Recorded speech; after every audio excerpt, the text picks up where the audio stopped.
Hello বন্ধুরা, আমি Anjana from Kolkata. আমি আপনাদের কাছে একটি নতুন রেসিপি নিয়ে এসেছি। সেটি হলো মাটন কিমা বিরিয়ানি। এটি খুব তাড়াতাড়ি হয় এবং ভীষণ টেস্টি হয়। চলুন রান্নাটা শুরু করা যাক। আমি এখানে কড়াই বসিয়ে দিলাম, দিয়ে তার মধ্যে সাদা তেল নিয়ে নিলাম। নিয়ে এখানে আমি গোটা গরম মশলা, দারচিনি, লবঙ্গ, এলাচ আর একটু জয়িত্রী ফোড়ন দিলাম। দিয়ে এখানে আমি পেঁয়াজ কুচি দিয়ে দিলাম।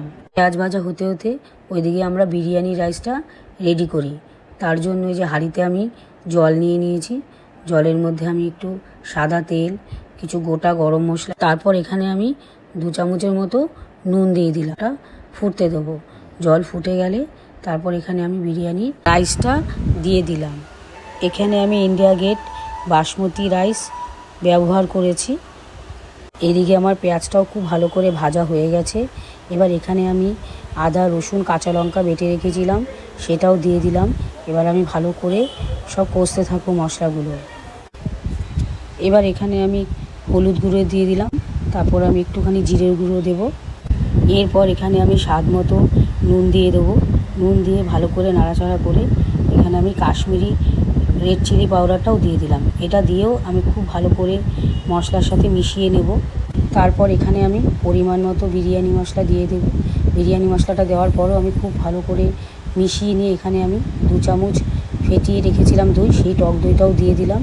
দিয়ে এখানে আমি খুব ভালো করে মশলার সাথে মিশিয়ে নেব। এখানে আমি দেখাতে ভুলে গিয়েছি, একটু বাটি ধুয়েও জল দিয়েছিলাম। দেওয়ার পর এখানে আমি মশলার সাথে ভালো করে মিশিয়ে নিয়ে এবার এখানে আমি মাটন কিমাটা দিয়ে দিলাম। মাটন কিমা দিয়ে দেওয়ার পর আমি খুব ভালো করে মশলার সাথে এটা বেশ অনেকক্ষণ ধরে কষিয়ে নেব, যতক্ষণ না এই মশলা থেকে তেল ছেড়ে আসছে। এবার এখানে আমি একটু গরম মশলা দিয়ে দিলাম, দিয়ে ভালো করে নাড়াচাড়া করে নিলাম। আমার মাটনটা দেখুন তেলও ছেড়ে এসছে। এবার এটা আমি নামিয়ে নেব, দিয়ে প্রেশার কুকার একটুখানি সেদ্ধ করে নেব।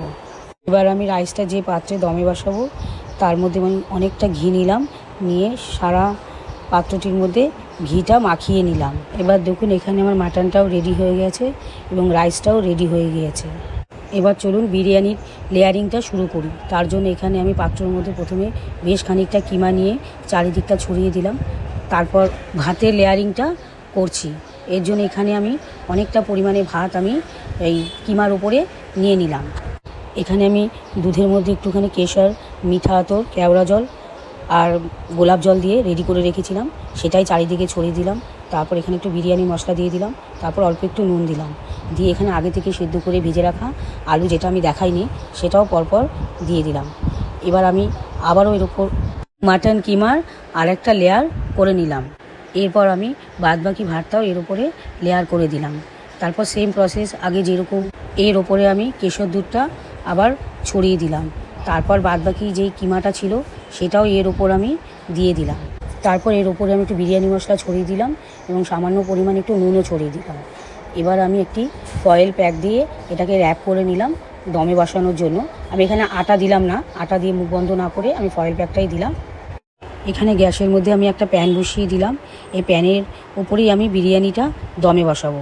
তারপর আমি অল্প একটু জল দিয়ে দিলাম, তাতে কি হবে বিরিয়ানিটা নিচ থেকে লেগে যাবে না এবং দম দেওয়াটা খুব ভালো হবে।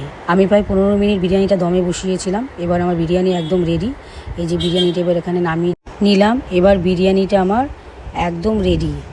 দেখুন এখানে আমার বিরিয়ানিটা একদম ঝরঝরে হয়েছে, এর কালারটাও খুব সুন্দর এসছে এবং গন্ধটাও খুব সুন্দর এসেছে।